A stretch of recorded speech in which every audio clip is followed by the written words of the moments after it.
అందరు బాగున్నారు కదా. ఈరోజు ప్రత్యేకంగా ప్రభు మనతో మాట్లాడబోతూ ఉన్నాడు. హల్లెలూయా. శ్రేష్టమైన కోణంతో మనల్ని, మన సంఘాన్ని ఉద్దేశించి ఒక రేమా వాక్కుతో పరిశుద్ధాత్మ దేవుడు తన సేవకులను పంపబోతూ ఉన్నాడు. హల్లెలూయా. ఈ యొక్క సమయాన్ని నేను మోజస్ పాల్ చేతికి నేను అప్పగిస్తూ ఉంటున్నాను. అందరు చప్పట్లు కొడుతూ ప్రభు నామాన్ని మనము మహిమపరుద్దాం.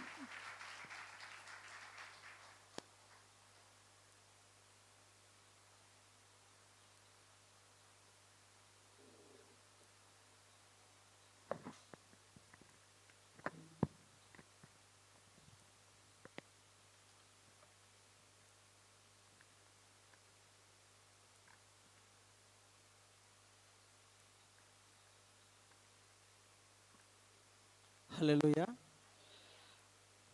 దేవుని స్తుతిస్తూ ఉంటున్నప్పుడు, ఆరాధిస్తూ ఉంటున్నప్పుడు ఆయన యొక్క సన్నిధిని అనుభవించిన వాళ్ళు స్తోత్రం చెబుదామా? ఎంతమంది అనుభవించారండి ఆయన యొక్క సన్నిధిని? హల్లెలూయా. పాటలు పాడుతూ ఉన్నప్పుడు ఆ పాటలను మనము అన్వయించుకుంటూ మనం పాడినట్లయితే ఖచ్చితంగా మనము ఆయన యొక్క సన్నిధిని అనుభవించే వాళ్ళముగా ఉంటున్నాం. హల్లెలూయా. అదే మేడం గారు ఏం చెప్తున్నారంటే, ఈరోజు మదర్స్ డే కదా, దానికి సంబంధించి ఏమన్నా ఉంటే చెప్తావా అంటున్నారు. అందరికీ కూడా మరి మదర్స్ డే యొక్క శుభాకాంక్షలు అయితే నేను చెప్పగలను. హల్లెలూయా. ఎందుకంటే నాకు నా మ్యారేజ్ డే, బర్త్డేలు గుర్తుకుండవు, ఇంకా ఇట్లాంటివంటే ఇంకా అస్సలు గుర్తుకుండవు. హల్లెలూయా. ఏదేమైనా కానీ తల్లులందరికీ కూడా ఒకసారి ఆలోచన ఎందుకు పెడతారు అబ్బా ఇవన్నీ, మీరు ఆలోచన చేస్తే ప్రతిరోజు ఒకటి ఉంటుంది, ప్రతిరోజు కూడా ఒకటి ఖచ్చితంగా ఉంటుంది. ఒకసారి ఆలోచన చేస్తే ఎందుకు ఇవన్నీ ఇట్లా పెట్టినారని ఆలోచన చేస్తే అవి మనకు గుర్తు చేస్తూ ఉంటాయి అన్నమాట. ఏం చేస్తూ ఉంటాయి? మదర్స్ డే రోజు మనం ఏం చేయాలని గుర్తు చేస్తుంది మనకు.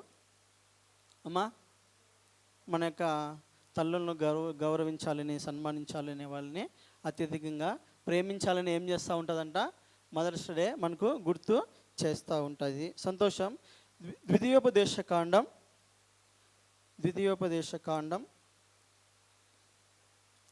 32వ అధ్యాయము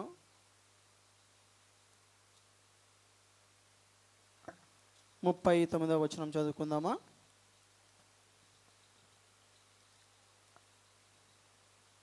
పేజీ నంబర్ 174, పాత నిబంధనలు. అందరూ తీద్దామా? చదువుకుందాం. ఇదిగో నేను నేనే దేవుడను, నేను తప్ప వేరొక దేవుడు లేడు. మృతి నొందించువాడును బ్రతికించువాడును నేనే, గాయపరచువాడును స్వస్థపరచువాడును నేనే, నా చేతిలో నుండి విడిపించువాడెవడనూ లేడు. హల్లెలూయా. ఒక్క నిమిషం ప్రార్థన చేసుకుందామా? ప్రభువా, అవునైనా వాస్తవమే, నీలా ప్రేమించేవారు ఎవరున్నారు? నీలా క్షమించేవారు ఎవరున్నారు? నీలా ఓదార్చేవారు నీవు తప్ప ఎవరున్నారు ప్రభువా? తల్లి కన్నా మించిన ప్రేమ, తండ్రి కన్నా మించిన ప్రేమ, ఈ లోకమును మించిన ప్రేమతో మమ్మల్ని ప్రేమిస్తున్న మా దేవుడా, నీకు స్తోత్రములు, వందనములు. అవునైనా నీ వాక్యము సత్యమైనది, యథార్థవంతమైనది, నిర్దోషమైనది, నిర్మలమైనది. అవి మా యొక్క ప్రాణమును తెప్పరిల్ల చేస్తాయి దేవా. నీ వాక్యము మమ్మల్ని హెచ్చరిస్తుంది. దాన్ని గైకొనడం వలన మేము ఆశీర్వదించబడతాం. అది మాకు గొప్ప లాభమని కీర్తన గ్రంథంలో చదువుకున్నాం. అందుని బట్టి స్తోత్రములు. మీ వాక్యం ద్వారా మీరే మమ్మల్ని బలపరచమని యేసు నామములో ప్రార్థిస్తున్నాం పరమ తండ్రి, ఆమేన్. హల్లెలూయా. చదవబడినటువంటి లేఖన భాగంలో మనం చూస్తూ ఉంటున్నాం, ప్రభువు చెప్తూ ఉంటున్నాడు, ఇదిగో నేనే దేవుడును, నేను తప్ప మరొక దేవుడు లేడు. మృతి నొందించువాడును బ్రతికించువాడును నేనే, గాయపరచువాడును స్వస్థపరచువాడును నేనే. మనం కూడా ఇటువంటి అనుభవాలు గుండా వెళ్ళాం కదా. అనేక పరిస్థితుల్లో, మరి అనారోగ్య పరిస్థితుల్లో, భయంకరమైన వ్యాధి రోగ పరిస్థితుల గుండా వెళ్ళినప్పుడు మరి ప్రభువును ప్రార్థించినప్పుడు ప్రభువు స్వస్థపరిచిన దేవుడుగా ఆయన ఉంటున్నాడు. ఎంతమంది ఆ యొక్క అనుభవం గుండా వెళ్ళారు? నేను కూడా ఆయన స్వస్థతను పొందుకున్నాను. నేను ప్రార్థించినప్పుడు ఒకసారి ఉన్నటువంటి భయంకరమైన తలనొప్పి వస్తుంది, ఉన్నటువంటి భయంకరమైన కడుపు నొప్పి వస్తుంది. వ్యాధులు రకరకాలుగా వస్తూ ఉంటాయి. ఎన్ని రకాల వ్యాధులు ఉన్నాయి చెప్పగలరా? మన దేహానికి సంబంధించి దాదాపుగా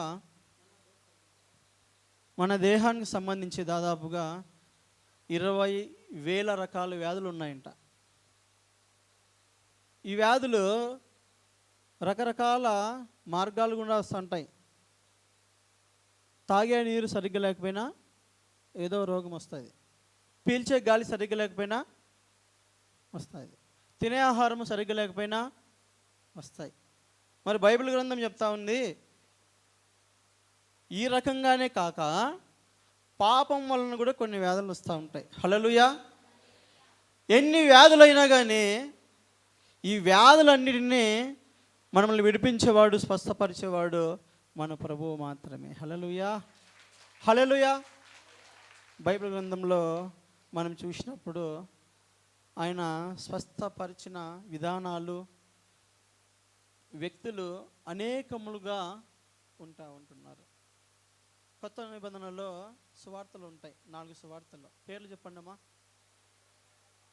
మత్తయి సువార్త, మార్కు సువార్త. ఈ పక్క సౌండే రాలే, సౌండ్ పెంచండి కొంచెం. నువ్వన్నా గెలిపేక మీ పక్కన వాళ్ళందరినీ. మత్తయి సువార్త, మార్కు సువార్త, లూకా సువార్త. మా అన్నోళ్ళు చెప్తారు ఇప్పుడు పురుషుల్లో. సువార్తల పేర్లు చెప్పండి. నేను చదివినారా ఎప్పుడన్నా? సువార్తలో చదివినారా? చాలాసార్లు చదివింటాం కదా. దాంట్లో ఎక్కువ మనకి ఏం కనిపిస్తాయంటే యేసు ప్రభువు చేసినటువంటి అద్భుతాలు, ఆశ్చర్యకారాలు, స్వస్థతలు మనకు కనిపిస్తూ ఉంటాయి. ఏమైనా కొన్ని స్వస్థతలు చెప్తారా ఎవరైనా? దేవుడు చేసిన స్వస్థతలు సువార్తల్లో. మీ మెదడుకు పదును పెట్టండి అమ్మా. రోగ స్రావం. ఎన్నేళ్ళ నుంచి వచ్చింది ఆమెకు రోగ స్రావం? 12 ఏళ్ళు. ఇంకా అమ్మా 38 సంవత్సరాలు బెతెస్దా కొనిరా. ఇంకా చదివినారు కదా సువార్తలో, చెప్పండి అమ్మా. కుష్ఠరోగిని. ఇంకా పక్షవాయు గలవాన్ని ఏం చేశానంట? మంచంతో పాటు ఎత్తుకొని వచ్చినంట దేవుని దగ్గరికి. హల్లెలూయా. ఇంకా వంగిపోయింది నడుము. ఎన్నేళ్ళ నుంచి? 18 సంవత్సరాల నుంచి ఏమైపోయిందంట ఒక ఆమెకు? నడుము వంగిపోయింది. దేవుని దగ్గరకు వచ్చినప్పుడు ఏమైందంట? ఆమె స్వస్థపరచబడింది. ఇంకా చనిపోయినటువంటి లాజరుని దేవుడు ఏం చేస్తూ ఉంటున్నాడు? ఆయన లేపుతూ ఉంటున్నాడు. ఇంకా అమ్మా శతాధిపతి యొక్క దాసుని ఏం చేస్తూ ఉంటున్నాడు? ప్రభువు స్వస్థపరుస్తూ ఉంటున్నాడు. ఇంకా కుంటి వారికి ఏమి ఇచ్చినాడు? కాళ్ళు ఇచ్చినాడు. అమ్మా మూగవారికి మాటలు, చెవిటి వారికి ఏమి ఇచ్చినాడు? వినికిడి ఇచ్చినాడు. ఇంకా హల్లెలూయా. నేను తప్ప వేరొక దేవుడు లేడు, నేనే స్వస్థపరచువాడుని అంటున్నాడు ప్రభు. హల్లెలూయా. ఆ యొక్క వాక్యమును మనము కొత్త నిబంధనలో నెరవేర్చబడడం జరుగుతూ ఉంటున్నాం. ప్రభువు కూడా ఆయన మరి స్వస్థపరచబడడం, తన దేవుడికి వచ్చినటువంటి జనులను స్వస్థతపరచబడడం మనము చూస్తూ ఉంటున్నాము. హల్లెలూయా. ఆయన యుద్ధకు వచ్చినప్పుడు ఆయన ఆరోగ్య ప్రదాత. హల్లెలూయా. ఆరోగ్యం ఏం చేస్తాడంట? అవి రిపోర్ట్లు ఏమైనా కానీ, ఎవరు ఎన్ని చెప్పినా కానీ మనం ఆయన యుద్ధకు, ఆయన పాదాలు పట్టుకుంటే ఆయన ఏం చేస్తూ ఉంటున్నాడంట? సంపూర్ణ ఆరోగ్యమును మరి ఇచ్చేవాడుగా ఉంటున్నాడు. శరీరారెవ్వరు నా ప్రియుడైన యేసయ్యకు, శరీరారెవ్వరు నా ప్రియుడైన సర్వము నెరిగిన సర్వేశ్వరునికి సరిహద్దులు లేని పరిశుద్ధునికి సర్వము నెరిగిన సర్వేశ్వరునికి సరిహద్దులు లేని పరిశుద్ధునికి సరిరారెవ్వరు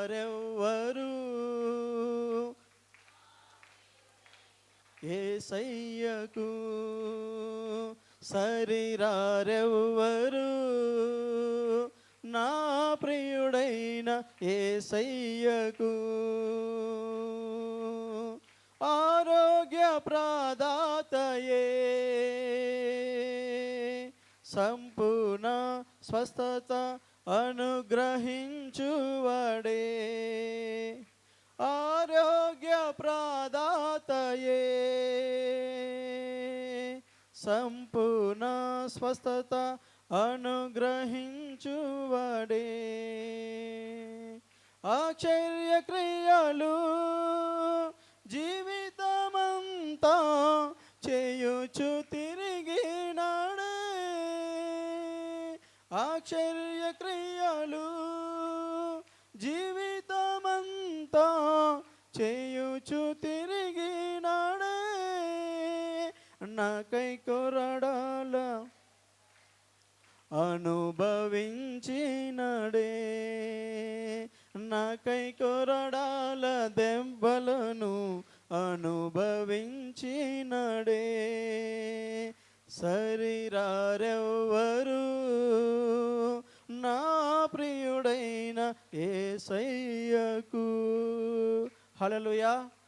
ఆయన పొందినటువంటి ఆ యొక్క దెబ్బల్లోనే ఆ యొక్క గాయములే మనకేమిస్తూ ఉంటున్నాయంట, స్వస్థతను కలిగించేవిగా ఉంటున్నాయి. మనం కూడా అనేక సందర్భాలలో ఆ యొక్క వాగ్దానమును పొందుకునేటువంటి దేవుని బిడ్డలుగా ఉంటున్నాం. మరి దేవుడు స్వస్థత మనకిచ్చిన తర్వాత మనము చేయవలసినటువంటి పని ఏమిటి, మనం ఏ విధంగా జీవించాలి, మరి బైబిల్ గ్రంథంలో స్వస్థపరచబడినటువంటి వ్యక్తులు ఏ రకంగా జీవించారు, దేవుని యొక్క వాక్యంలో ధ్యానించుకుందాం. మత్తయి సువార్త 8వ అధ్యాయము 15వ వచనం, 14వ వచనం నుంచి చదువుకుందాం. మత్తయి సువార్త 8వ అధ్యాయం 14వ వచనం. తరువాత యేసు పేతురింటిలో ప్రవేశించి జ్వరముతో పడి ఉన్న అతని అత్తను చూచి ఆమె చెయ్యి ముట్టగా జ్వరమామెను విడిచెను. అంతటా ఆమె లేచి ఆయనకు ఉపచారం చేయసాగిను. అర్థమైన వాళ్ళ స్తోత్రం చెప్పండి. హల్లెలూయా. ఒకసారంట యేసు ప్రభువు పేతురు యొక్క ఇంటికి పోయాడంట. పేతురు యొక్క ఇంటికి పోతే, పేతురు ఎవరమ్మా? యేసు ప్రభుకి ఏమవుతాడు? శిష్యుడు కదా, చాలా ఇష్టమైన శిష్యుడు కదా. అటువంటి పేతురు ఇంటికి ఒకసారి పోయినప్పుడు పేతురు యొక్క అత్తకి ఏమొచ్చింది? జ్వరం వచ్చింది. జ్వరంతో ఆమె ఏమైపోయిందంట? పడి ఉన్న అని దేవుని యొక్క వాక్యం సెలవిస్తూ ఉంటుంది. అంటే ఆ జ్వరం ఎంతగానో ఆమెను బాధిస్తూ ఉంటున్నది. ఆ జ్వరం వల్ల ఆమె పడిపోయినటువంటి స్థితిలో ఉంటున్నది. మరి అటువంటి పడి ఉన్నటువంటి అతని అత్తను చూసినప్పుడు యేసు ప్రభు ఏం చేస్తూ ఉంటున్నాడంటే, ఆమె యొక్క చేతిని ముట్టగానే జ్వరం అంట ఆమెను విడిచిపోయిందంట. హల్లెలూయా. విడిచిపోయినప్పుడు ఆమె ఏం చేస్తూ ఉందంటే, అంతటా ఆమె లేచి ఆయనకు ఉపచారం చేయసాగాను. వాక్యం చదువుతూ ఉంటున్నప్పుడు ఎందుకబ్బా అంత తొందరగా చేయి ముట్టగానే జ్వరము ఆమెను విడిచిపెట్టి పోయింది అని ఆలోచన చేస్తే, ఆమెకు ఉపచారం చేసే మనసు ఉంది కాబట్టి దేవుడు ఆమె యొక్క చేతిని ముట్టగానే జ్వరం విడిచిపోయింది. హల్లెలూయా. అదే వాక్యంలోనే సెలవిస్తూ ఉంటున్నది. ఆమె పడిపోయిన స్థితిలో ఉంటున్నది. దేవుడు చేతిని ముట్టినప్పుడు ఆమె లేచి ఏం చేస్తూ ఉంటుందంట? ప్రభువుకు సేవ చేస్తూ ఉంది, పరిచర్యను చేస్తూ ఉంటున్నది. దీన్ని బట్టి మనం ఏం అర్థం చేసుకోవాలంటే, మనము కూడా స్వస్థపరచబడిన వారిగా ఉంటున్నాం కదా. అనేక మార్లు దేవుడు తన హస్తమును చాచి మనల్ని మరి ఆయన యొక్క ఆరోగ్యమునిచ్చి నడిపించిన వాడుగా ఉంటున్నాడు కదా. పేతురత్తల వల్లే మనం కూడా ఉపచారం చేసే మనసును కలిగి మరి జీవించాలని దేవుని వాక్యం మనకు బోధిస్తూ ఉంటున్నది. హల్లెలూయా. చూడండి, ఈ యొక్క క్రైస్తవ విశ్వాసంలో పరిచర్యకు, ఉపచారానికి చాలా విశిష్టమైనటువంటి స్థానం ఉంటున్నది. ఎందుకంటే నానా విధమైన కృపావరాలు ఉంటున్నాయి. ఈ కృపావరములు అన్నిటిని కూడా మరి దేవుడు ఏం చెప్తా ఉంటున్నాడంటే, మీరు ఆ యొక్క కృపావరములు పొందున కొలిది ఏం చేయాలంట? ఉపచారం చేయాలంట, పరిచర్య చేయాలంట. ఒక్కొక్కరికి ఒక్కొక్క కృపావరం దేవుడు అనుగ్రహించేవాడుగా ఉంటాడు. కొద్దిమందికి ఏమో పరిచర్య చేసే కృపావరం, కొద్దిమందికి బోధించే వరం, కొద్దిమందికి దెయ్యములను వెళ్ళగొట్టే కృపావరం, కొద్దిమందికి ఏమో ప్రవచించే కృపావరం. ఎన్ని కృపావరాలు దేవుడిచ్చినా కానీ అవన్నీ కూడా దేవుని పరిచర్యకే మనం వాడాలి. హల్లెలూయా. అందులో మన ఘనత, మన గొప్పతనం ఏమీ లేదు. దేవుడు ఎందుకు ఇస్తాడంటే మనం ఆయనకు పరిచర్య చేయడానికి, మనం ఆయనకు ఉపచారము చేయడానికి. అబ్రహాం గురించి మనం వినే ఉంటాం. అబ్రహాం అంటే ఏమేమి చెప్పగలం మనం అబ్రహాం గురించి? చెప్పండి. అబ్రహాం అంటేనే మనకు ఒక క్యాప్షన్ గుర్తుకొస్తుంది, ఆయన విశ్వాసానికి తండ్రి. అబ్రహాం యొక్క జీవితాన్ని మనం బైబిల్ గ్రంథంలో, ఆది కాండంలో బాగా ధ్యానించి లోతుగా చదివినట్లయితే ఆయనలో చాలా లక్షణాలు ఉన్నాయి. విశ్వాసం కావచ్చు, విజ్ఞాపన చేసే మనసు కావచ్చు, ఇతరులను ప్రేమించే స్వభావం కావచ్చు, దేవుడు ఏదైనా చెబితే ఆ వాక్యానికి లోబడే స్వభావం కావచ్చు, ఇవన్నీ కావచ్చు. కానీ ఆయన మంచి పరిచారకుడు కూడా. హల్లెలూయా. మంచి దేవుని యొక్క సేవకులకు, మరి దేవుని యొక్క దూతలకు పరిచర్య చేసినట్లు మనం బైబిల్ గ్రంథంలో చూడగలం. ఆదికాండం 18వ అధ్యాయం, ఆదికాండము 18వ అధ్యాయంలోకి మనం వెళ్ళి చూసినట్లయితే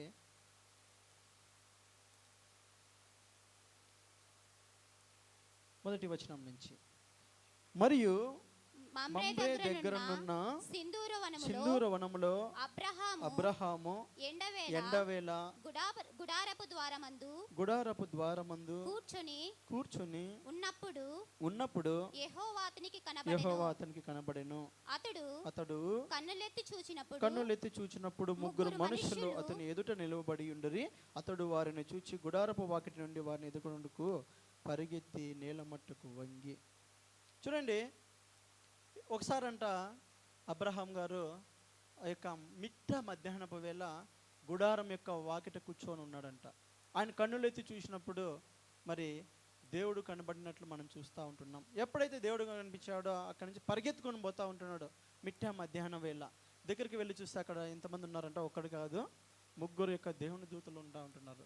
అప్పుడు ఆయన పరిగెత్తిపోయి, అయ్యా, నీ యొక్క దాసుని మీద కటాక్షం ఉన్న ఎడలా మీరు ఈరోజు ఇక్కడే ఆగండి, కాస్త నీరు తీసుకొని వస్తాను, కాళ్ళు కడుక్కోండి, తాగండి, చెట్టు కింద అలసట తీర్చుకోండి, కొంచెం టైం ఇస్తే నేను మీకు భోజనాన్ని సిద్ధపరుస్తాను అని అన్నప్పుడు దేవుని దూతలు సరే అన్నారు. అప్పుడు ఆయన పరిగెత్తుకొని పోయి తన యొక్క భార్యతో చెప్తా ఉంటున్నాడు, అమ్మా చూడండి, మిట్ట మధ్యాహ్నం వేళ ఎవరైనా వంట చేస్తారా?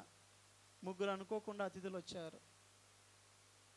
అమ్మ, నువ్వు మరి రొట్టెలు చేయమని చెప్తే ఆమె సరే అంటూ ఉంటుంది. మరలా అబ్రహామే తన యొక్క పశువుల మందకు దగ్గరకు పరిగెత్తుకొని పోయి ఒక లేత దూడని తీసుకొని వచ్చి పనివానికి అప్పగించి తొందరగా సిద్ధపరచు అని చెప్తే ఆయన సిద్ధపరిచినట్లు పాలు, మరి వెన్న, రొట్టెలు, మాంసాన్ని సిద్ధపరిచినట్లు మనం చూస్తూ ఉంటున్నాం.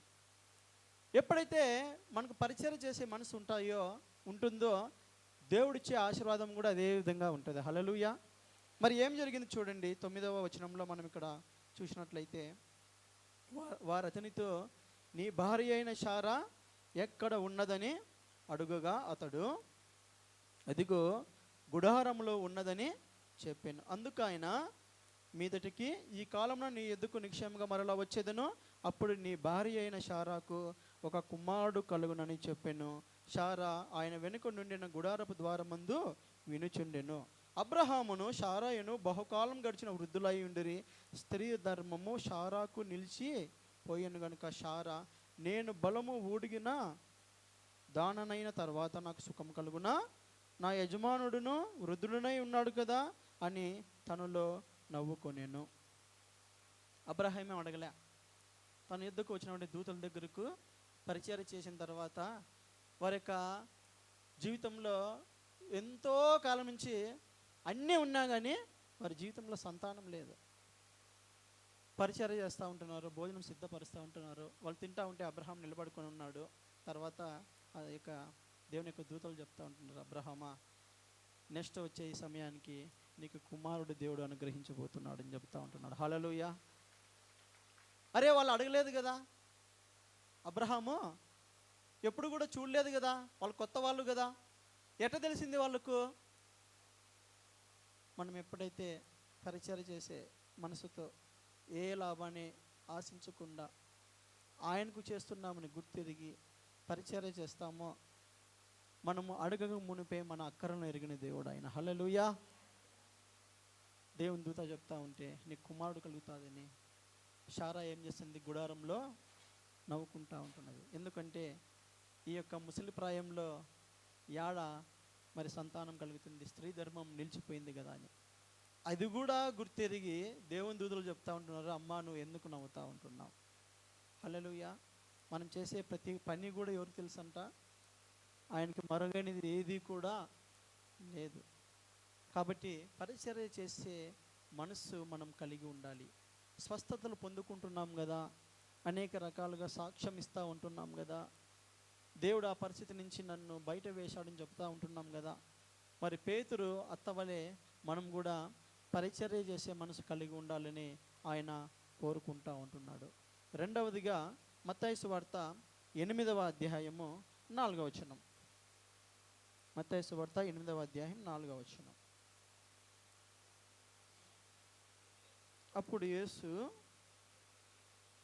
ఎవరితోనూ ఏమియో చెప్పకు సుమి, కానీ నీవు వెళ్ళి వారికి సాక్షార్థమై నీ దేహమును యాజకునికి కనబరుచుకొని మోసే నియమించిన కానుక సమర్పించుమని వానితో చెప్పాను. మొట్టమొదటిగా మనం చూస్తూ ఉంటున్నాం, స్వస్థపరచబడిన తర్వాత పేతురత్త ఏం చేస్తుంది? ప్రభువుకు అమ్మా పరిచర్య చేస్తూ ఉంటున్నది. రెండవదిగా ఒక కుష్ఠరోగి వచ్చి యేసు ప్రభు దగ్గరికి పరిగెత్తుకొని వచ్చి మోకాళ్ళని, ప్రభువా నీకు ఇష్టమైతే నన్ను శుద్ధినిగా చేయగలవా అని అంటే యేసు ప్రభు అంటూ ఉంటున్నాడు, నాకు ఇష్టమే. ఎందుకు ఆయన నీకు ఇష్టమైతే నన్ను శుద్ధీకరించు, స్వస్థపరచు అని అంటూ ఉంటున్నాడంటే ఈ లోకంలో నేను ఎవరికి కూడా ఇష్టమైన పరిస్థితిలో నేను లేను. నాకున్నటువంటి గాయాలను బట్టి, వచ్చే చీమును బట్టి, వచ్చే వాసన బట్టి అందరూ కూడా నన్ను వెలివేసిన పరిస్థితిలో నేను ఉంటున్నాను.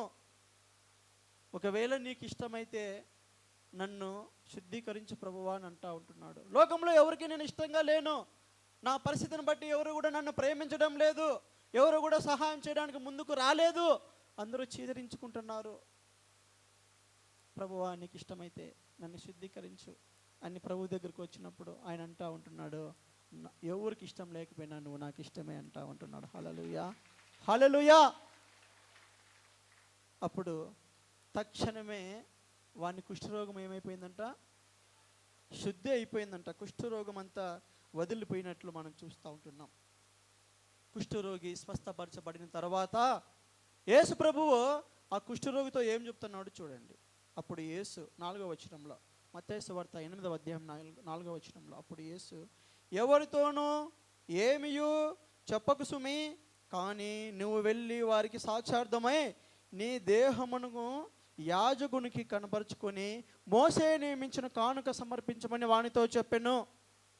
ఆ కాలంలో ఒక కుష్ఠరోగం వచ్చిందని నిర్ధారించేది ఎవరంటే యాజకుడు మాత్రమే నిర్ధారిస్తాడు. కుష్ఠరోగం వచ్చినా, కుష్ఠరోగం పోయినా, అది వచ్చిందని అది పోయిందని నిర్ధారించేవాడు ఎవడంటే యాజకుడు మాత్రమే. మనము లేవికాండంలో 13వ అధ్యాయంలో చూడొచ్చు. ఇంటికి వెళ్ళిన తర్వాత లేవికాండం 13వ అధ్యాయము 14వ అధ్యాయం చదవండి. కుష్ఠరోగం గురించి స్పష్టంగా రాయబడి ఉంటుంది. మరి యేసు ప్రభువు కుష్ఠరోగము ఆ యొక్క వ్యక్తిని వదిలిపోయిన తర్వాత ఏం చెప్తా ఉంటున్నాడు? నీవు సాక్షార్థమై నీ దేహమును ఎవరికి కనపరుచుకో? నీ యొక్క యాజకుని దగ్గరికి వెళ్ళు. నేను చేసిన కార్యం గురించి నీ యాజకునికి చెప్పు. కేవలము నీవు నీ దేహమును కనపరుచుకోవడం మాత్రమే కాదు, కానీ మోసే నియమించిన కానుకను ఆ యొక్క మందిరంలో యాజకునికి నీవు సమర్పించమని చెబుతూ ఉంటున్నాడు. మనం కొన్ని సాక్ష్యాలు వింటూ ఉంటాం. దేవుడు నన్ను స్వస్థపరిస్తే మరి ఈ యొక్క హాస్పిటల్కి అయ్యే ఖర్చు అంతా నేను దేవునికి సన్నిధికి ఇస్తానని మొక్కున్నప్పుడు దేవుడు స్వస్థపరిచాడని మనం వింటూ ఉంటాం. అంటే దాని ఉద్దేశం ఏమిటంటే ఆయన ఏమైనా చేయగలడు కదా, నేను ఎందుకు అనవసరంగా డబ్బులు ఖర్చు పెట్టుకోవాలి, అదేదో దేవునికి ఇస్తే బాగుంటుంది కదా అని కొద్దిమంది మొక్కుబడులు చేసి స్వస్థపరచబడిన తర్వాత ఆ కానుకను తీసుకొని వచ్చి దేవుని యొక్క మందిరంలో వేసిన వాళ్ళు చాలామంది ఉంటున్నారు. హల్లెలూయా. కానీ దేవుడు కోరుకునే నిజమైన కానుక ఏంటంటే మన యొక్క హృదయంలో ఆయన కోరుకుంటూ ఉంటున్నాడు. మనం సజీవ యాగముగా పానార్పణంగా పోయబడాలని, మన హృదయంలోనే కానుకలుగా సమర్పించాలని దేవుడు ఎంతగానో కోరుకుంటూ ఉంటున్నాడు. స్వస్థపరచబడిన తర్వాత మన హృదయంలో సంపూర్ణంగా దేవునికి అప్పగిస్తూ ఉంటున్నామా, లేకపోతే దేవుణ్ణి వదిలేసి వెళ్ళిపోతూ ఉంటున్నామా? ఒక స్వస్థత అనేది ఎప్పుడు కూడా ఒక వ్యక్తిని లోతుగా దేవుని దగ్గరికి నడిపించబడడానికి సహాయపడాలి తప్ప దేవుడు స్వస్థపరచబడిన తర్వాత దేవుణ్ణి వాడుకొని వదిలేసేదిగా ఎప్పుడు కూడా మనము ఉండకూడదు. స్వస్థపరచబడిన తర్వాత సాక్ష్యం కలిగి జీవిస్తూ ఉంటున్నామా? దేవుడు చేసిన మేలును బట్టి, ఉపకారాలను బట్టి కృతజ్ఞులమై విరిగి నలిగిన హృదయములే దేవునికి ఇష్టమైన బలులంట. మన హృదయం ఎంత విరిగి నలిగి మరి దేవుని ఆరాధిస్తామో అదే దేవునికి నిజమైన కానుక. దహన బలులు, హోమములు, అర్పణలు నాకు ఇష్టమైనవి కాదు, కానీ మీరు నా మాట వినడము, నా మాటను అంగీకరించడము అదే నాకు శ్రేష్టమని సమూయేలు గ్రంథంలో మనకు చెప్పబడి ఉంటున్నది కదా. చూడండి, స్వస్థపరచబడిన తర్వాత మనం ఏం చేయాలని మనం ఈరోజు వింటూ ఉంటున్నాం. పేతురు అత్తేమో ఏం చేసిందంట? ప్రభువుకు పరిచర్య చేస్తూ ఉంటున్నది. ఇక్కడ కుష్ఠరోగిని ప్రభువు ఏమని చెప్తా ఉంటున్నాడు? నీవు నీ యాజకుని దగ్గరికి పోయి సాక్షార్థమై నీ దేహమును కనపరుచుకొని మోషే నియమించిన కానుకను సమర్పించమని చెబుతూ ఉంటున్నాడు. మూడవదిగా మత్తయి సువార్త 9వ అధ్యాయము 27వ వచనం నుంచి చదువుకుందాం. మూడవదిగా మత్తయి సువార్త 27వ అధ్యాయము. యేసు అక్కడి నుండి వెళ్ళుచుండగా ఇద్దరు గుడ్డివారు ఆయన వెంట వచ్చి, దావీదు కుమారుడా, మమ్మను కనికరించమని కేకలు వేసిరి. ఆయన ఇంట ప్రవేశించిన తర్వాత ఆ గుడ్డివారు ఆయన ఎద్దుకు వచ్చిరి. యేసు, నేను ఇది చేయగలనని మీరు నమ్ముచున్నారా అని వారిని అడుగగా, వారు నమ్ముచున్నాము ప్రభువా అని ఆయనతో చెప్పిరి. అప్పుడు ఆయన వారి కన్నులు ముట్టి, మీ నమ్మిక చొప్పున మీకు కలుగుగాక అని చెప్పినంతలో వారి కన్నులు తెరవబడెను. చూడండి, అప్పుడు యేసు ఇది ఎవరికి తెలియకుండా చూచుకొనుడని వారికి ఖండితముగా ఆజ్ఞాపించెను. అయినను వారు వెళ్ళి ఆ దేశమంతటా ఆయన కీర్తి ప్రచురము చేసిరి.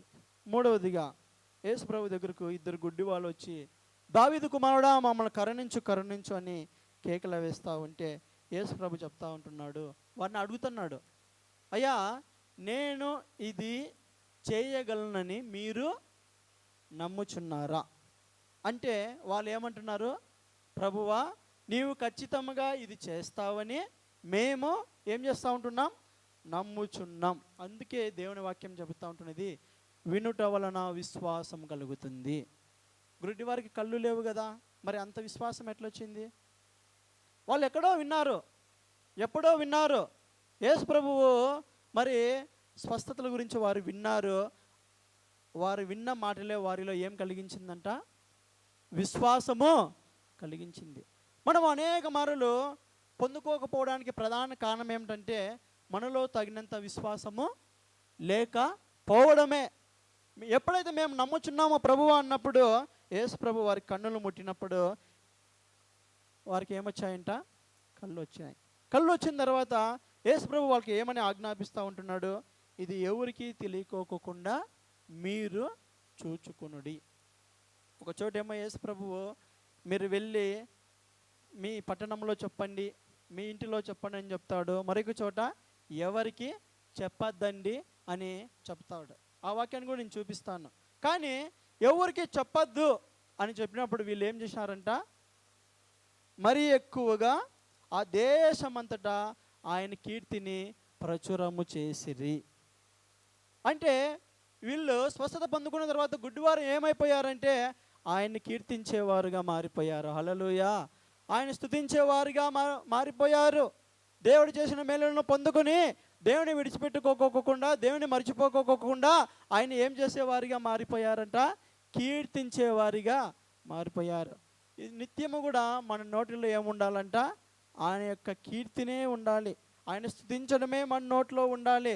ఏ పరిస్థితులైనా, ఎటువంటి ఇబ్బందులైనా ఎప్పుడు కూడా మనము కీర్తించే వారిగా ఉండాలని దేవుని యొక్క వాక్యం మనకు చెబుతూ ఉంటున్నది.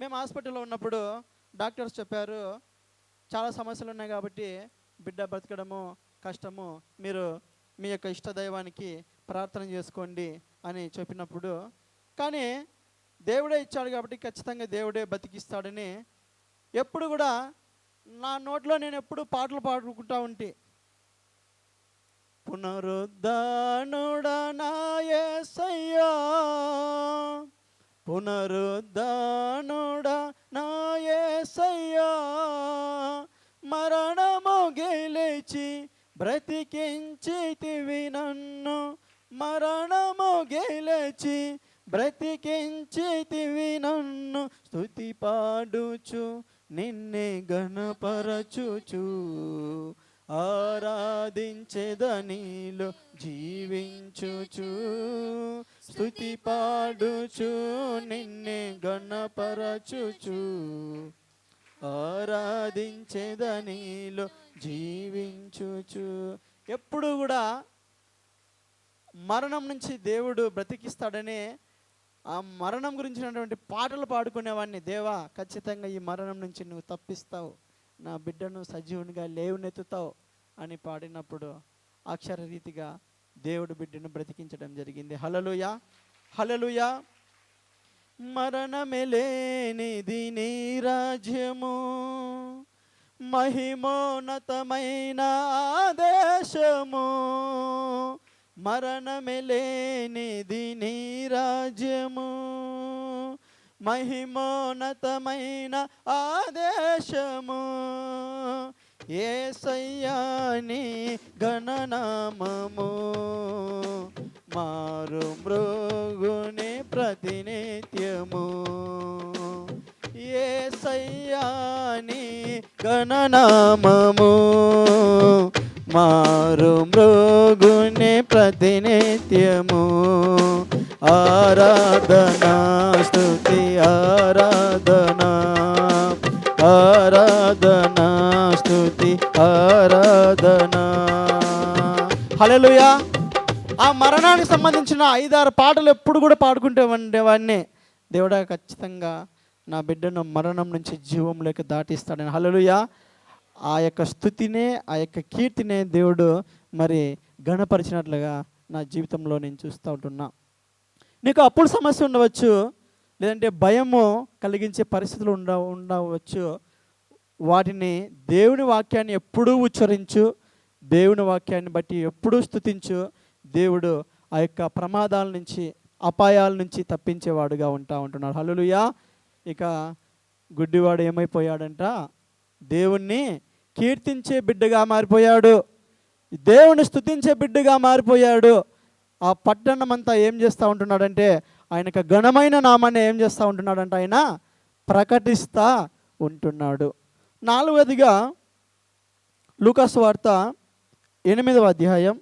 మరొక వ్యక్తి తన జీవితంలో దేవుడి నుంచి స్వస్థత పొందుకున్న తర్వాత ఏం చేస్తూ ఉంటున్నాడు? లూకాసు వార్త 8వ అధ్యాయము 35వ వచనం. జనులు జరిగిన దానిని చూడు వెళ్ళి యేసు నొద్దకు వచ్చి, దయ్యములు వదిలిపోయిన మనుషుడు బట్టలు కట్టుకుని స్వస్థ చిత్తుడై యేసు పాదముల యొద్ద కూర్చుండుట చూచి భయపడిరి. హల్లెలూయా. మరొక సందర్భాన్ని నేను గుర్తు చేస్తూ ఉంటున్నా. గెరాసీనుల దేశంలో ఒక దయ్యం పట్టిన మనుషుడు ఉంటున్నాడు. ఆ యొక్క మనుషుడు మరి సమాధుల్లో తిరుగుతూ పెద్దగా కేకలు వేస్తూ తనకు తానే గాయం చేసుకుంటూ తన ఎద్దుకు వచ్చిన వారిని కూడా భయపెడుతూ ఉండేవాడు. ఆ యొక్క వ్యక్తి యొక్క పరిస్థితిని చూసి అక్కడ ఉన్నటువంటి జనాలు ఆ యొక్క వ్యక్తిని సంకెళ్ళతో బంధించినా కానీ ఆ సంకెళ్ళని ఏం చేస్తూ ఉంటున్నాడంట, వాడు తుత్తునీయులుగా చేస్తూ ఉంటున్నాడు. వాడిని సాధపరచడం ఎవరికి కూడా సాధ్యం కాలేదు. చూసి ఆ యొక్క జనులు ఏం చేశారంటే ఆ యొక్క దెయ్యం పట్టిన వ్యక్తిని ఏం చేశారంట, ఆ యొక్క సమాధుల్లోనే వదిలిపెట్టిన వారుగా ఉంటున్నారు. అటువంటి ప్రాంతంలోకి, అటువంటి స్థలంలోకి మన ప్రభు అడుగు పెడతా ఉంటున్నాడు. హల్లెలూయా. ఎప్పుడైతే యేసు ప్రభు అడుగు పెడతా ఉంటున్నాడో ఆ దెయ్యము, ఆ యొక్క అపవిత్ర ఆత్మ అంట ఏమైపోయిందంట, ఆ యొక్క వ్యక్తిని వదిలిపెట్టి పోయినట్లు మనము చూస్తూ ఉంటున్నాం. ప్రభువు కనీసం ఆ వ్యక్తిని ముట్టినట్లు కూడా మనం చూడము.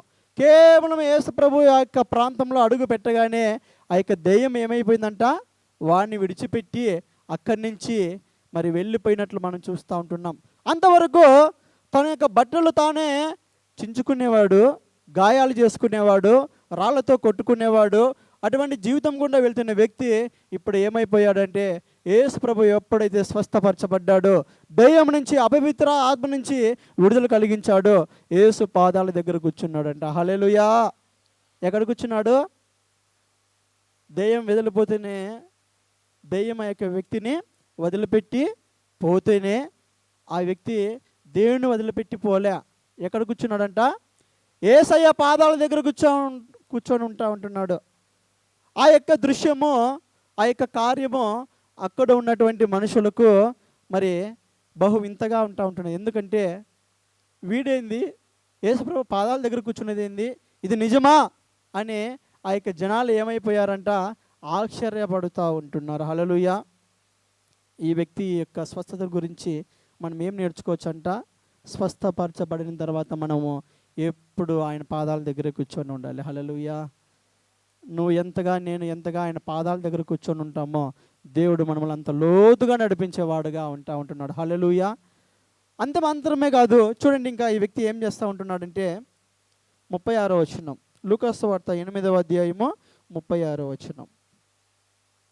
అది చూచిన వారు దయ్యములు పట్టినవాడు ఎలాగూ స్వస్థత పొందెనో జనులకు తెలియచేయగా, గెరాసేనీయుల ప్రాంతంలో నుండి జనులందరూ బహు భయాక్రాంతులయ్యిరి కనుక తమ్మును విడిచిపోమ్మని ఆయనను వేడుకొనిరి.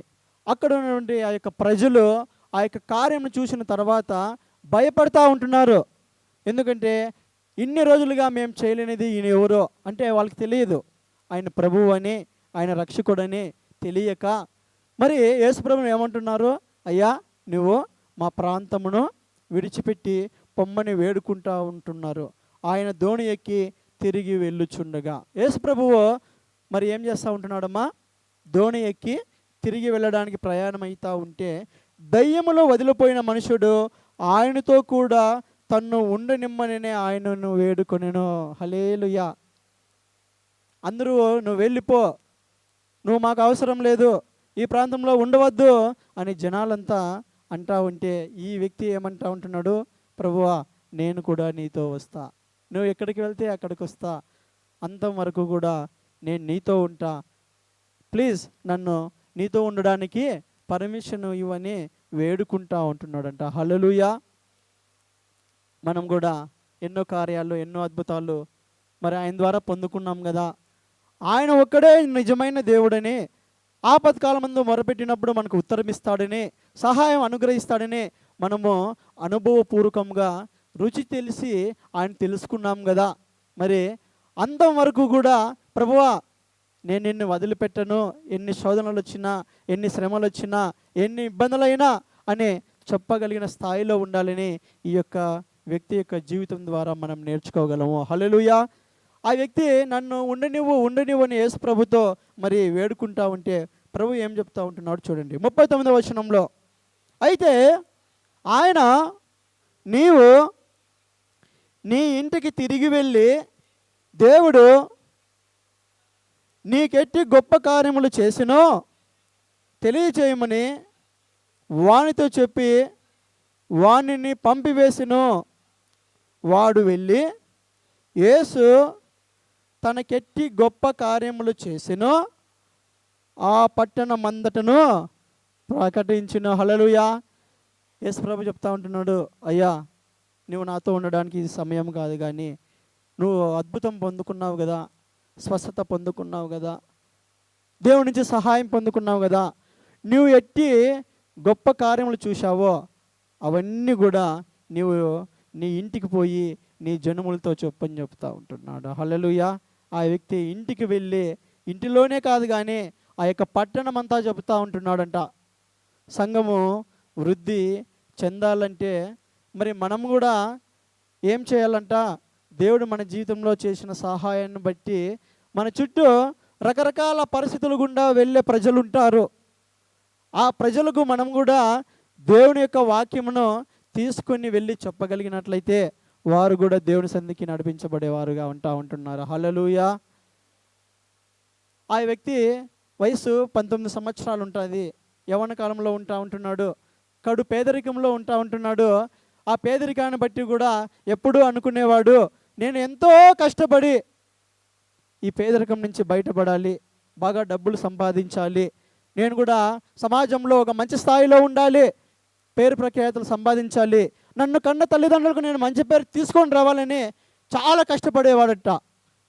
ఆ విధంగా కష్టపడతా ఉంటే ఒకరోజు అనుకోకుండా తన యొక్క నోట్లో నుంచి మరి దగ్గినప్పుడు రక్తం రావడం జరిగింది. డాక్టర్స్ దగ్గరికి వెళ్ళి, అమ్మా అయ్యా నేను దగ్గుతూ ఉంటే మరి రక్తం వస్తూ ఉంది, ఏమి నాకు జరిగిందని డాక్టర్ దగ్గరికి వెళ్ళి అడిగితే వాళ్ళు చెకప్ చేసి చెప్పారంట, నీకు టీబీ వచ్చి చాలా రోజులైంది, నువ్వు 4 మాసాల కంటే ఎక్కువగా బతకవు, మరి నువ్వు ఏం చేయాలనుకున్నావో ఈ 4 నెలల్లో చేసేసేయి, నువ్వు ఖచ్చితంగా బతుకు అని చెప్పారంట. ఎన్నో కలలు అన్నాడు, ఎన్నో ఆశలు జీవితంలో, కానీ ఈరోజు భయంకరమైన వ్యాధి గుండా నడవలసిన పరిస్థితి వచ్చింది. అప్పుడు ఆయన అనుసరించి దేవునికి బిగ్గరగా ప్రార్థన చేస్తూ ఉంటున్నాడంట. ఓ దేవుడా, నాకు జీవించాలనుంది, ఎన్నో కలలు ఉన్నాయి, అవన్నీ పొందుకోవాలనుంది, నాకు సహాయం చేయవంటే మరి మనసుకు సమాధానం రావడం లేదు. నిజమైన దేవుడు నువ్వు ఎవరు ఉంటే నాతో మాట్లాడు, నాకు సహాయం చేయని బిగ్గరగా అరుస్తూ ఉంటున్నాడంట. ఆయన బిగ్గరగా అరుస్తూ ఉంటే ఒక హై స్కూల్ పాప ఆ యొక్క మార్గం గుండా వెళుతూ ఉంది. ఆ యొక్క పాప దేవుని ఎరిగినటువంటి పాప. సండే స్కూల్లో దేవుని కార్యాల గురించి చెప్పినప్పుడు బాగా నమ్మి బాగా విశ్వసించే పాప. ఆ పాప విని ఈ రూమ్లో నుంచి మరి శబ్దాలు వస్తున్నాయి కదా, వెళ్ళి చూసినప్పుడు ఒక వ్యక్తి ఉంటున్నాడు. ఆ వ్యక్తి దగ్గరికి పోయి ఆ అమ్మాయి యేసు ప్రభువుని గురించి ప్రచురించడం మొదలుపెట్టింది. చెప్పడం మొదలుపెట్టగానే ఆ వ్యక్తికి యేసు ప్రభువు అంటే ఇష్టం లేదు, ఆయన మాటను కనీసం వినడానికి కూడా ఇష్టపడడం లేదు. ఆ పాపను మరి అమ్మా నువ్వు ఇక్కడి నుంచి వెళ్ళిపో, నాకు ఆయన గురించి చెప్పద్దు అని ఆ పాపను బయటకు పంపించేశాడు. మళ్ళా రెండో కూడా వచ్చింది ఆ పాప, అయ్యా నీ పరిస్థితి గురించి నేను చూస్తూ ఉంటే నాకే ఎంతో బాధ వేస్తూ ఉంటున్నది, నువ్వు ఎందుకు ఆయనకు ప్రార్థన చేయకూడదు, ఒక్కసారి ఆయనకు ప్రార్థించడం నువ్వు ప్రారంభించు, దేవుడు నీకు సహాయం చేయవచ్చు, ఎన్నెన్నో కార్యాలు దేవుడు బైబిల్లో చేశాడని రెండో రోజు కూడా వచ్చి చెప్పిందనమాట. అప్పటికి కూడా ఆయనకి ఎందుకో మనసు రాలేదు. మూడో రోజు మళ్ళా వచ్చింది. ఆ వ్యక్తి కోపగించుకున్నా, తిట్టినా, నెట్టివేసినా యేసును ఏ విధంగానైనాను ఆ వ్యక్తికి పరిచయం చేయాలని ఆశతో వచ్చింది. మరలా చెప్పింది.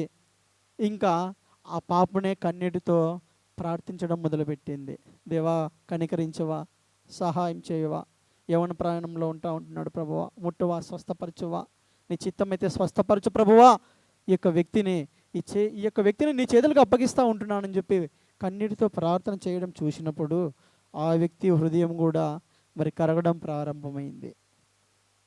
నేనెవరో, ఆమె ఎవరో, నా కొరకు ఎందుకు కన్నీటితో ప్రార్థన చేయాలి? అప్పుడు ఆయన అంటా ఉంటున్నాడు, అమ్మా నేను యేసు కోసం కాకపోయినా నీ కోసము దేవునికి ప్రార్థన చేస్తాను అని చెప్పి దేవునికి ప్రార్థించడం మొదలుపెట్టాడు. 4 నెలల్లో చనిపోతాడనే వ్యక్తి 4 నెలల్లో సంపూర్ణ స్వస్థతను పొందుకోవడం జరిగింది. హల్లెలూయా.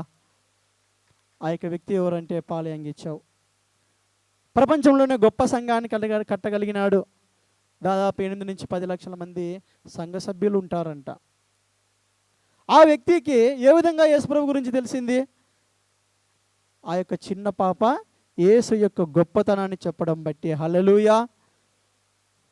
ఇక దెయ్యం పట్టిన వ్యక్తితో కూడా ప్రభు అంటా ఉంటున్నాడు, నువ్వు నా నుంచి ఏ మేలు పొందుకున్నావో, ఎన్నో రోజుల నుంచి బాధపడతా ఉంటున్నావు కదా, విడిపించే నాతుడే లేక ఇబ్బంది పడతా ఉంటున్నావు కదా, ఈరోజు నీకు దేవుడు విడుదల కలిగజేశాడు కదా, ఈ కార్యాన్ని నువ్వు తీసుకువెళ్ళి ఎక్కడికి చెప్పు, నీ ఇంటి వారికి చెప్పు అని చెప్పినప్పుడు ఆ వ్యక్తి ఏం చేస్తూ ఉంటున్నాడంట, ఆ పట్టణం అంతటా మరి దేవుని యొక్క కీర్తిని ప్రకటించినట్లు మనం చూస్తూ ఉంటున్నాం. స్వస్థత పొందుకున్న తర్వాత మనం ప్రభువును అడగాలి, దేవా నాకు ఈ యొక్క అనారోగ్యం మీద విజయం ఇచ్చావు కదా, ఈ పరిస్థితి మీద నాకు విజయం ఇచ్చావు కదా, నేను ఏ విధంగా ఉండాలి, నన్ను ఏం చేయమంటావు, ఏ రీతిగా బ్రతకమంటావు, నీ కొరకు చేయగలిగింది ఏమన్నా ఉంటే నాకు చెప్పు ప్రభువు అన్నప్పుడు దేవుడే తన యొక్క ప్రత్యక్షతలో మనకు అనుగ్రహించి నడిపించేవాడుగా ఉంటున్నాడు. పేతురు అత్తేమో స్వస్థత పొందుకున్న తర్వాత ఉపచారం చేస్తూ ఉంటున్నది. కుష్ఠవ్యాధి గల వ్యక్తి ఏమో యాజకుని దగ్గరికి వెళ్ళి సాక్షార్థమై తన దేహమును మరి చూపించి కానుకలను సమర్పించినటువంటి వ్యక్తిగా ఆయన ఉంటున్నాడు. గ్రుడ్డివాడేమో మరి ఆయనకు కీర్తినంతా ఏం చేస్తూ ఉంటున్నాడు, ప్రచురించే వ్యక్తిగా ఉంటున్నాడు. దెయ్యం పట్టిన వ్యక్తిని నీవు నీ ఇంటిలోనికే వెళ్ళి నీ ఇంటి వారికే చెప్పమని దేవుడు ఆజ్ఞాపించినట్లు మనం చూస్తూ ఉంటున్నాం. చివరిది చెప్పి నేను ముగిస్తాను. మరొక వ్యక్తిని దేవుడు స్వస్థపరుస్తూ ఉంటున్నాడు. స్వస్థపరిచిన తర్వాత ఏం చెప్తా ఉంటాడు? యోహాను సువార్త 5వ అధ్యాయం, యోహాను సువార్త 5వ అధ్యాయం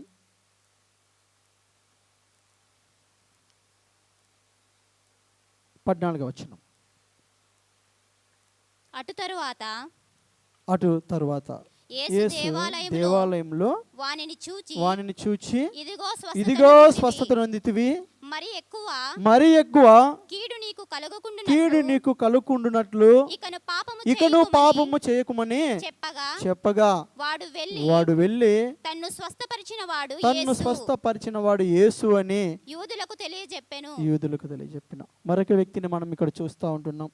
యోహాను సువార్తలో 5వ అధ్యాయంలో మరి 1వ వచనం నుంచి మనం చూసినట్లయితే అక్కడ బేతస్తా అనబడిన ఒక కోనేరు ఉంటున్నది.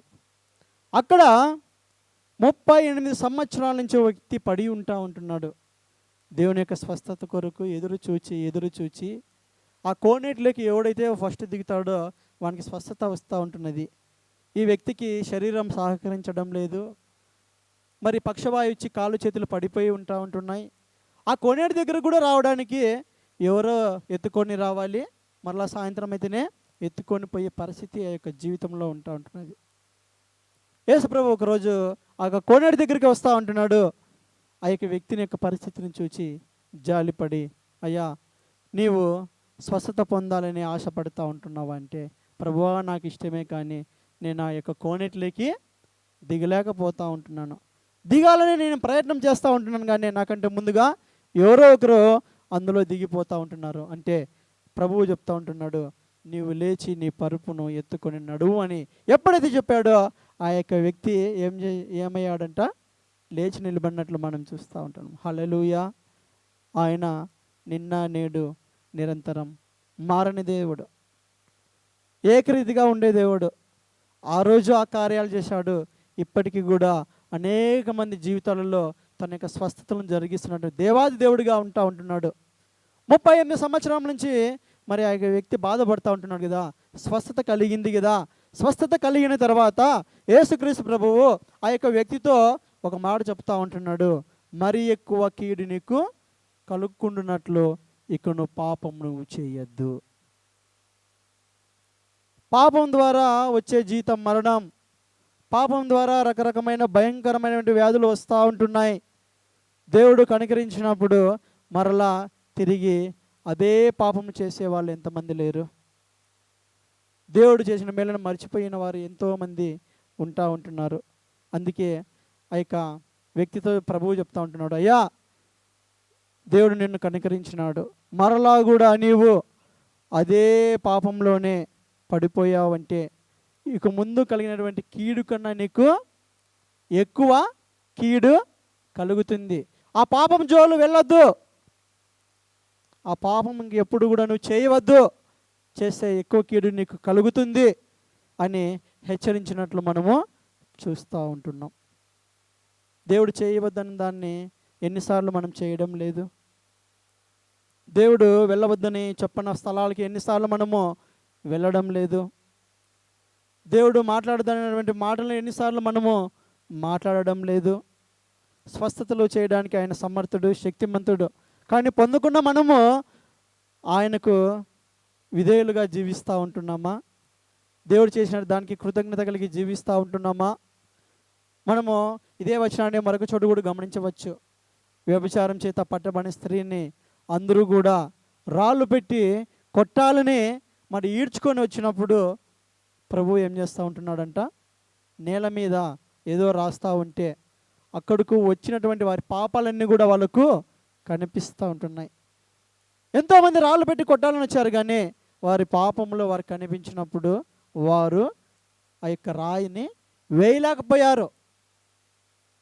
అందరూ వెళ్ళిపోయారు. ఆమె వణుక్కుంటూ భయపడుతూ ఉంది, ప్రభువు కూడా నన్ను ఏమన్నా శిక్షిస్తాడేమో అని.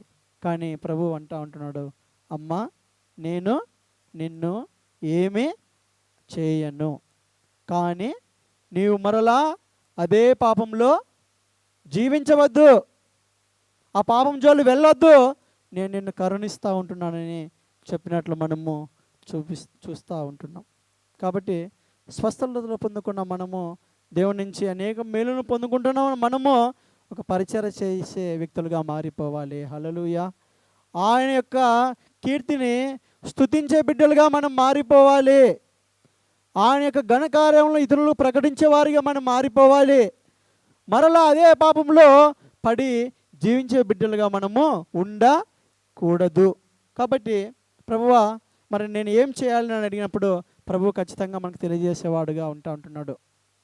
WC టౌజర్ అనే ఒక గొప్ప దైవ సేవకుడు ఒక మాట రాస్తాడు తన యొక్క పుస్తకంలో. ఏ వ్యక్తి అయితే దేవుడు మాటికి మాట్లాడుతూ ఉంటున్నప్పుడు, హెచ్చరిస్తూ ఉంటున్నప్పుడు ఆ యొక్క వాక్యమును తన యొక్క హృదయంలోకి తీసుకోకోకుండా, విధేయత చూపించకుండా మాటికి పోస్ట్ పోన్ చేస్తాడో, దాటివేస్తాడో, కొద్ది రోజుల తర్వాత ఆ యొక్క వ్యక్తికి విధేయత చూపించడము కష్టమైపోతుందంట. దేవుడు మాట్లాడుతూ ఉన్నప్పుడే మనం స్పందిస్తే, ఒకవేళ మన జీవితాల్లో మార్చుకోవడానికి ఇష్టపడినట్లయితే అప్పుడే దేవుని ఆశీర్వాదం చూస్తాం. అలా కాకుండా ఇంకా కొద్ది రోజులు చూద్దాంలే, ఇంకా ఇప్పుడే కాదులే, ఇంకా ఈ పనులన్నీ అయిపోన్లే అని మన పాపం గురించి మనం పోస్ట్ పోన్ చేసుకుంటూ దేవుని యొక్క వాక్యానికి ఒకవేళ విధేయత చూపకపోతే కొద్ది రోజుల తర్వాత వినయం అనే పదం కూడా మనకు కష్టం అయిపోతుంది. విధేయత అనే పదం వినడానికి కూడా కష్టంగా అయిపోతుంది. దానికి విధేయత చూపించడం కూడా అసాధ్యమైపోతుందంట అని తన యొక్క పుస్తకంలో రాస్తూ ఉంటున్నాడు.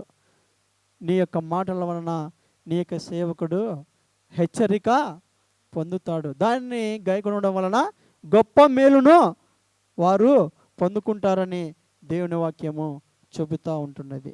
కాబట్టి ఉపచారం చేసే వ్యక్తులుగా, దేవుడు చేసిన మేలును బట్టి ఆయనకు మన హృదయంలో కానుకలు సమర్పించే వ్యక్తులుగా, ఆయన కీర్తిని ఇతరులకు చెప్పేవారిగా, నిత్యము ఆయన స్తుతి మన నోటిలో ఉండువారిగా, ఇంకా ఎప్పుడూ కూడా పాపం జోలికి పోయే వ్యక్తులుగా మనము ఉండకూడదని దేవుడు మరి చెబుతూ ఉంటున్నాడు.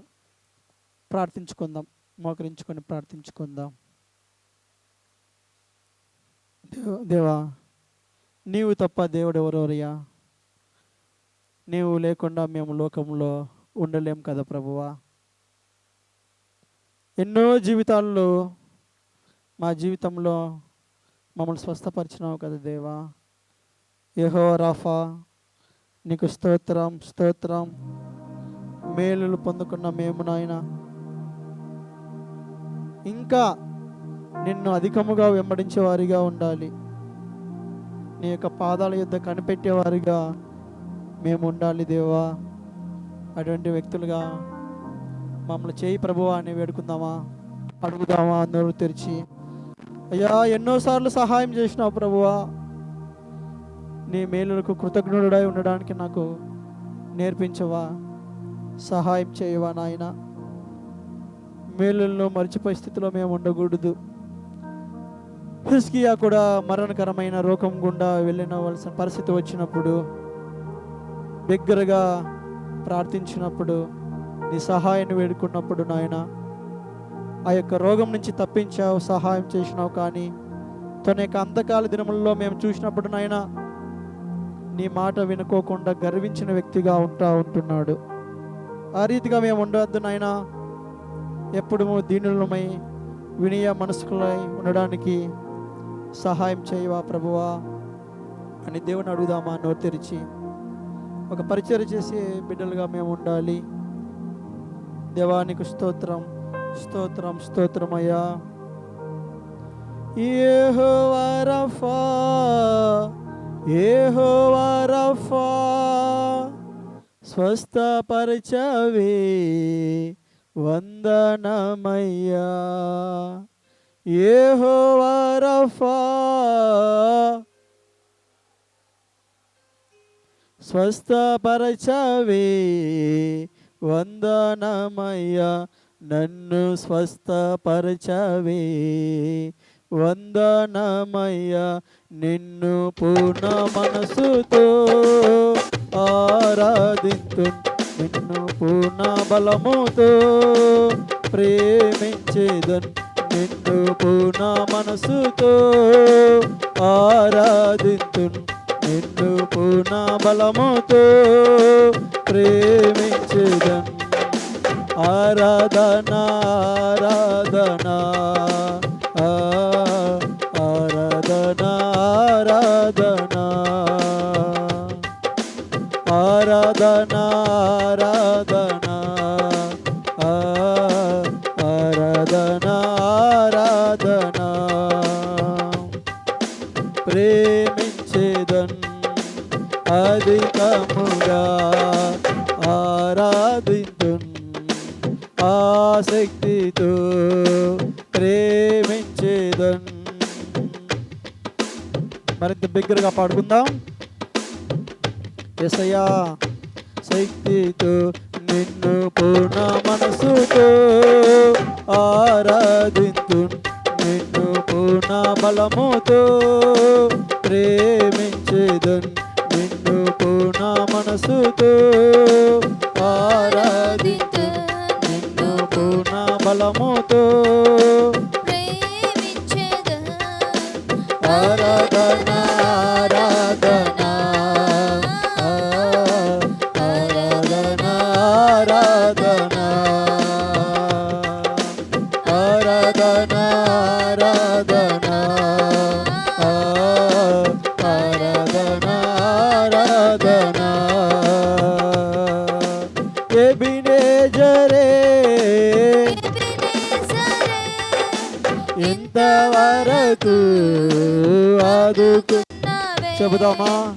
ఎబినేజరే ఇంతవరకు ఆదుకున్నావే నన్ను, ఇంతవరకు ఆదుకున్నావే. నిన్ను పూర్ణ మనసుతో ఆరాధింతు, నిన్ను పూర్ణ బలముతో ప్రేమించేదన్. నిన్ను పూర్ణ మనసుతో ఆరాధింతు, నిన్ను పూర్ణ బలముతో ప్రేమించేదన్. ఆరాధనా ఆరాధనా